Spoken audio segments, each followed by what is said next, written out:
बहुत बहुत धन्यवाद। मैं आज के इस कार्यक्रम पर्यावरण चेतना विविध संदर्भ एक दिवसीय राष्ट्रीय ई संगोष्ठी वेबिनार के आयोजक हिंदी विभाग राजकीय स्नातकोत्तर महाविद्यालय बाजपुर ऊधम सिंह नगर की आयोजन समिति के कार्यक्रम अध्यक्ष प्रोफेसर कमला चांदयाल, प्राचार्य राजकीय स्नातकोत्तर महाविद्यालय बाजपुर, कार्यक्रम संयोजक प्रोफेसर सत्यप्रकाश शर्मा जी, राजकीय स्नातकोत्तर महाविद्यालय बाजपुर, एवं आयोजन सचिव doctor Brajesh Kumar Joshi ji, assistant professor राजनीति विज्ञान विभाग राजकीय स्नातकोत्तर महाविद्यालय बाजपुर का धन्यवाद ज्ञापित करता हूं कि आज उन्होंने मुझे इस कार्यक्रम में बोलने का मौका दिया। मैं सर्वप्रथम ये चाहता हूं कि मुझे उम्मीद है कि मेरी आवाज सबको सुनाई दे रही है और मेरा प्रेजेंटेशन भी सबको दिखाई दे रहा होगा। तो आज के इस कार्यक्रम में, जिसका कि टाइटल है पर्यावरण चेतना विविध संदर्भ, के आयोजन के संदर्भ में मैं सिर्फ इतना ही कहना चाहूंगा कि मैं चूंकि एक वनस्पति विज्ञान से का विद्यार्थी हूं और वनस्पति विज्ञान से ही मेरा संपर्क रहता है और उसी के अध्ययन से ही मेरा जीवन यापन चलता है। मैं इस एनवायरमेंट अवेयरनेस के प्रोग्राम को, क्योंकि मैं विज्ञान का विद्यार्थी हूं तो मेरी आदत है कि मैं पावर पॉइंट से ही प्रेजेंटेशन देने का आदी रहा हूं और कोशिश कर रहा हूं कि पावर पॉइंट के ही प्रेजेंटेशन से ही आपको ये अपना प्रेजेंटेशन में दिखा पाऊं। मैं समय की सीमा को समझते हुए 10 से 15 मिनट में अपनी बात को समाप्त करने का प्रयास करूंगा और मेरी जो बात है वो सिर्फ छोटी छोटी बातों से उपजी हुई कुछ मेरी व्यथाएं हैं, समस्याएं हैं, या यूं कहिए कि मेरी चिंताएं हैं, जिन्हें मैं आपके सामने शेयर करना चाहूंगा। हालांकि जो यहाँ पर विद्वत जन मौजूद हैं, मैं जानता हूं कि मैं उन लोगों के बराबर, आप लोगों के बराबर बिल्कुल भी नहीं हूं। आप लोगों ने मुझे फिर भी मौका दिया, तो इसके लिए आप सबका बहुत बहुत मैं आभारी हूं। मैं अपनी बात को कहने का प्रयास करता हूं और अपनी बात की शुरुआत मैं यहां से करता हूं। श्री रामचरितमानस में किष्किंधा कांड के दौरान जब भगवान श्री राम ने बाली का वध किया था, तब तारा के विलाप पर भगवान राम ने उनको सांत्वना देते हुए कहा था कि क्षितिजल पावक गगन समीरा पंच रचित अति अधम शरीरा।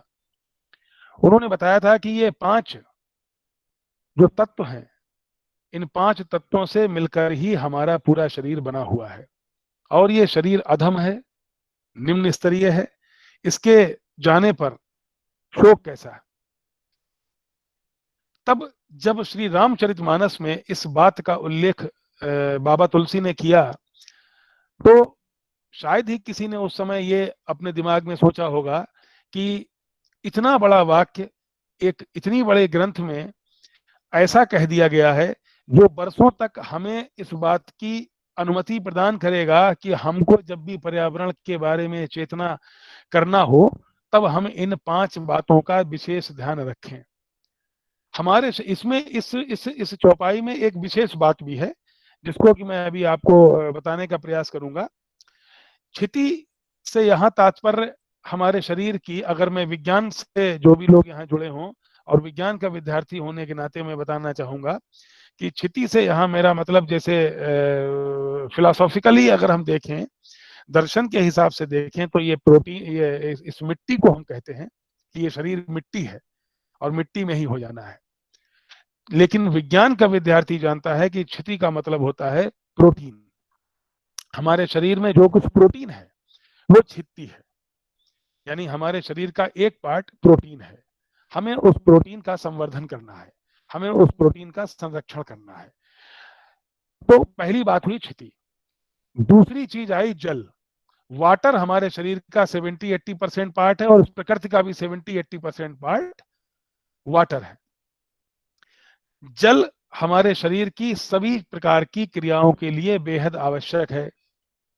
और यहां पर मैं आपको यह भी बताना चाहता हूं कि क्योंकि जल में ऑक्सीजन पहले से प्रेजेंट है, इसीलिए इसको जल नाम दिया गया। इसीलिए जल में आग नहीं लगाई जा सकती, क्योंकि जल पहले से जला हुआ है। ऑक्सीजन जलने में सहायक करने वाली गैस है, तो ऑक्सीजन के नाते इसको जल कहा गया। तीसरी चीज आती है पावक। पावक का मतलब होता है अग्नि। अग्नि जिनकी पत्नी का नाम है स्वाहा, अग्नि की एक पत्नी स्वाहा भी है, इसीलिए हवन में हर आहुति में हम स्वाहा शब्द का इस्तेमाल करते हैं। विज्ञान का विद्यार्थी जानता है कि energy currency of the cell is the ATP. हमारे शरीर में जो कुछ एनर्जी है, जो ना पैदा होती है ना समाप्त होती है, it can not be created nor be destroyed. ये जो अग्नि है, ये जो एटीपी है, इसका निर्माण हमारे शरीर में किंतु होता है। तो एटीपी का काम हो गया पावक। पांचवा शब्द आता है समीर। समीर का अर्थ होता है वायु। वायु से हमारा तात्पर्य है ऑक्सीजन। अब मैं यहां पर ये जानने का प्रयास करते हैं हम कि हमारे शरीर में गगन कहां पर है। क्षिति तो हमारी समझ में आ गई बात कि क्षिति का मतलब हो गया प्रोटीन, जल का मतलब हो गया वाटर, पावक का मतलब हो गया अग्नि एटीपी, समीर का मतलब हो गया ऑक्सीजन। लेकिन हमारे शरीर के अंदर गगन कहां है? क्योंकि प्रकृति में तो गगन हम आकाश को कहते हैं, उस खला को कहते हैं उर्दू में, जहां पर कुछ नहीं होता, स्पेस जिसके बीच में कुछ नहीं है। लेकिन शरीर में गगन कहां पर है और कैसे हम उसका संरक्षण करेंगे, कैसे हम उसका संवर्धन करेंगे, कैसे हम उसको बचाए रखेंगे? तो यहां पर हम सब लोगों के लिए ये जानना बेहद आवश्यक है कि गगन दरअसल वो कैविटीज हैं, वो गुहाएं हैं जहां पर हमारे शरीर के वाइटल ऑर्गन्स लोकेटेड हैं। हार्ट जहां पर है, किडनी जहां पर है, लीवर जहां पर है, the space which occupy all these vital organs are known to be the गगन फॉर आवर बॉडी। हमारे शरीर में हमको जिन पांच चीजों का विशेष ध्यान रखना है, जिसको हम प्रकृति कहते हैं, उस प्रकृति में पहली आती है क्षिति, जिसको हम नाम देते हैं प्रोटीन का।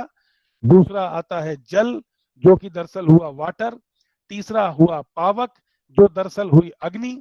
चौथा हुआ गगन, गगन वो स्पेस जहां पर हमारे शरीर के वाइटल ऑर्गन्स फिट हैं। और समीर हुई ऑक्सीजन, जिससे कि हमारे ये जो प्राणवायु है, जो हमें वृक्षों से प्राप्त होती है। तो इन पांच चीजों से मिलकर के हमारा ये नश्वर शरीर बना है। ये शरीर नष्ट होता है, किंतु प्रोटीन का प्रत्येक अवयव प्रकृति में जाता है। जल हमारा शरीर नष्ट होने के बाद प्रकृति में जाता है। एनर्जी अग्नि पावक हमारे शरीर नष्ट होने के बाद प्रकृति में जाती है। स्पेस हमारे शरीर में नष्ट होने के बाद प्राकृतिक स्पेस से मिलता है। समीर ऑक्सीजन हमारे शरीर से निकलने के बाद पौधों में जाती है, जो पौधे रेस्पिरेशन करते हैं या जहां आवश्यकता होती है। इन पांच चीजें जो कभी नष्ट नहीं होती, उन पांच चीजों से बना हुआ शरीर नष्ट होता है।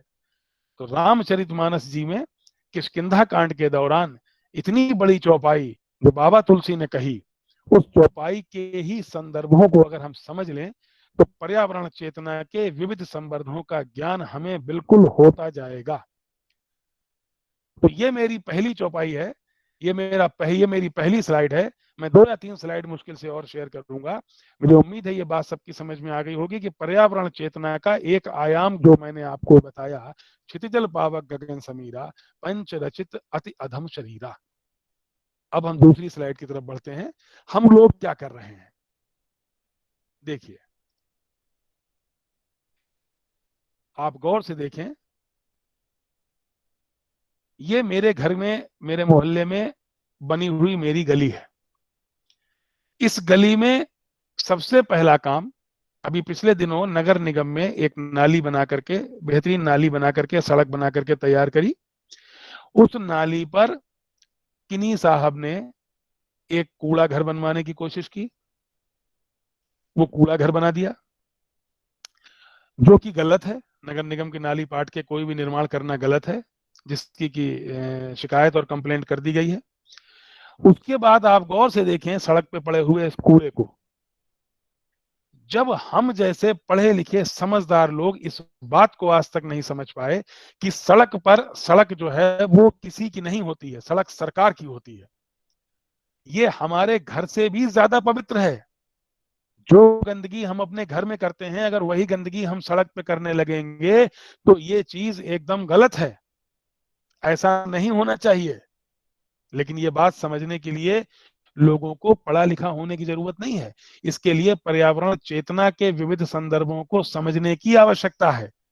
लोग सब पढ़े लिखे हैं जो इस कूड़े को सड़क पर डाल रहे हैं, जिससे कि हमारी प्रकृति का बैलेंस बिगड़ रहा है। हमको इन कामों को नहीं करना चाहिए। मौजूद यहाँ पर जितने भी लोग हैं, इस कार्यक्रम को सुन रहे हैं, देख रहे हैं, जो इसके व्यूअर हैं, ऑडियंस है, जो इसको सुन रहे हैं, स्पेक्टेटर्स हैं, वो अपने दिमाग में, अपने मन में आराम से इस बात को समझें कि क्या वो अपने घर के आसपास के की पर्यावरण को कहीं गंदा तो नहीं करते हैं। अगर करते हैं तो हमको उसको रोकना है, खुद को भी रोकना है, दूसरों को भी रोकना है, बिना इस बात को सोचे कि लोग क्या कहेंगे। तो मनुष्य को क्या नहीं करना चाहिए, ये भी मैं आपको बताने का प्रयास कर रहा हूं, जो बहुत साधारण है लेकिन बहुत महत्वपूर्ण है।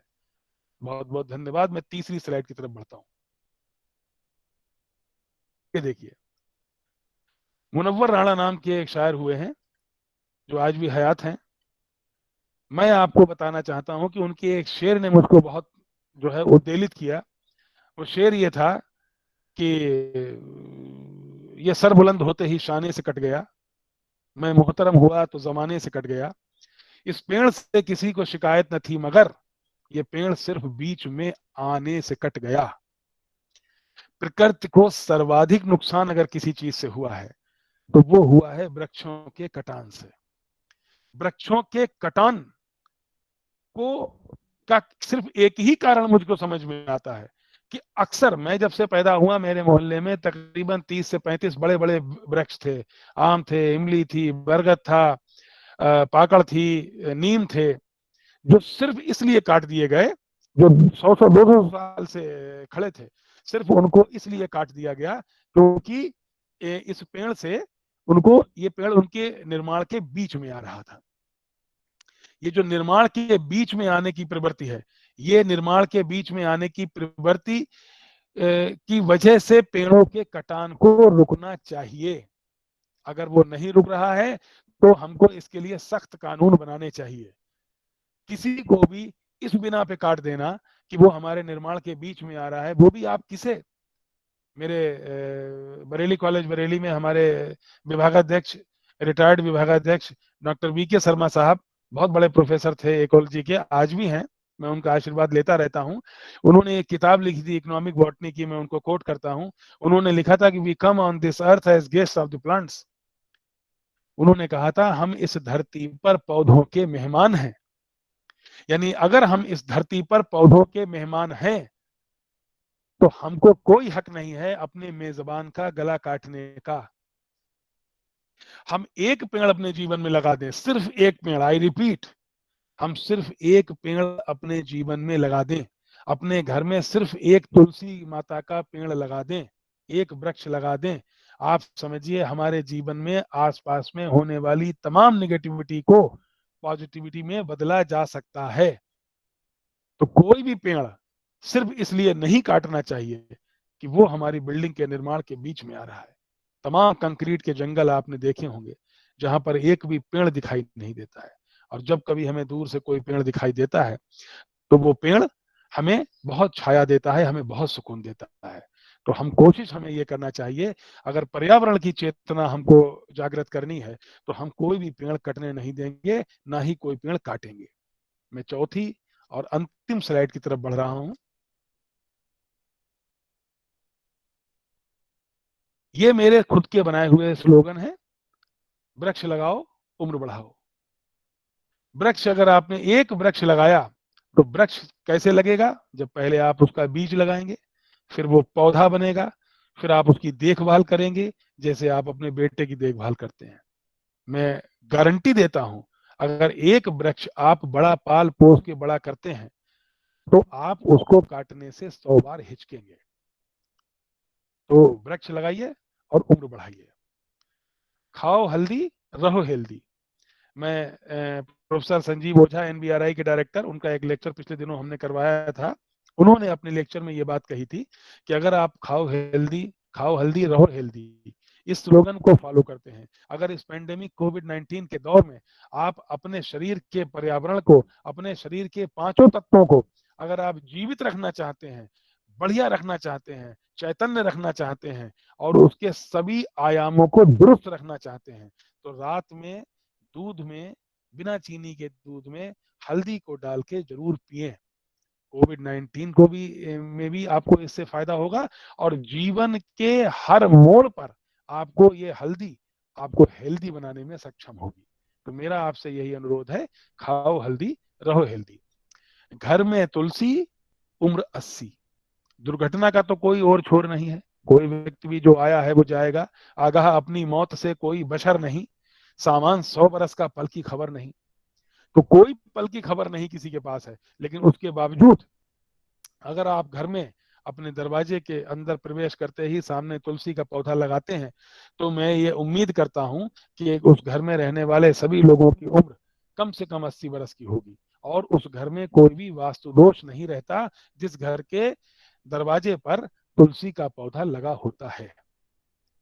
तो घर में सभी लोग तुलसी लगाएं, पर्यावरण को दुरुस्त रखें। थोड़ी अदरक घर में रख। अदरक का इस्तेमाल हमेशा होना बहुत ही जरूरी है। सुबह की चाय हो या आज के दौर में जो हेल्थ मिनिस्ट्री का बताया हुआ आयुष मंत्रालय का काढ़ा हो, अदरक की आवश्यकता सब में है और अदरक का इस्तेमाल सबको करना चाहिए। एक गिलोय घर में होए, बहुत आसानी से हो जाने वाली गिलोय हर कोई को अपने घर में, हर किसी को अपने घर में लगाना चाहिए और उस गिलोय का इस्तेमाल काढ़ा में करना चाहिए। कोविड-19 अपने शरीर का पर्यावरण, प्रकृति का संतुलन सबको बनाने में कामयाब होंगे आप एक गिलोय से। और लौंग दांत के नीचे रख, मुख रोगों को पीछे रख। जितने भी मुख के रोग हैं, शरीर के होने वाले रोग हैं जो माउथ से शुरू होते हैं, कि ये बताया जाता है कि आपने देखा होगा डॉक्टर अक्सर मुंह पर ये मास्क लगा के ऑपरेशन करते हैं। आजकल तो सभी के मुंह पे मास्क लगा हुआ है। इसलिए करते हैं क्योंकि मुख रोगों को उससे किसी प्रकार की बीमारी ना होने में मदद मिलती है। और नेचर के नजदीक रहो, बीमारी से ठीक रहो। तो जितना प्रकृति के नजदीक रहेंगे से दूर रहेंगे। मैं अपनी बात को अपने कम शब्दों